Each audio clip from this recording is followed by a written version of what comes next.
Hey, what's up, YouTube fam? It's your man Charlie Anthony back once again with another FYI DIY tip. And today is going to be changing the battery in your key fob.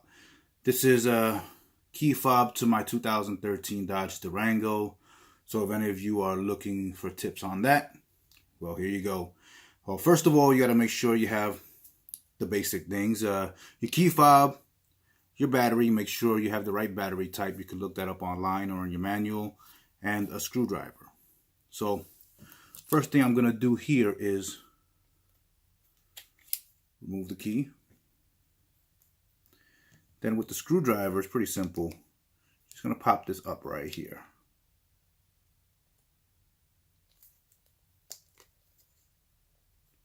All right, it really doesn't take much to open up.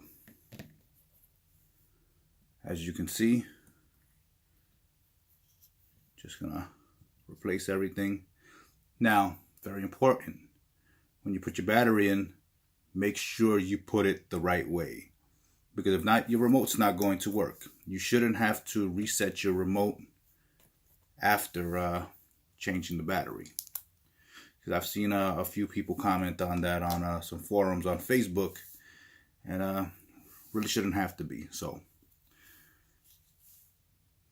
now I'm just going to replace this here, put this back on,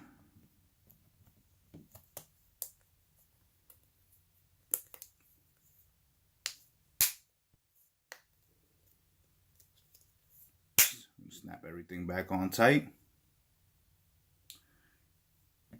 and put the key back in. Pretty much that's all it takes to replace the battery in your key fob. Don't forget to subscribe, hit that button. It's your man Charlie Anthony back once again with another FYI DIY tip, how to change the battery in your key fob. See you guys later. Take care.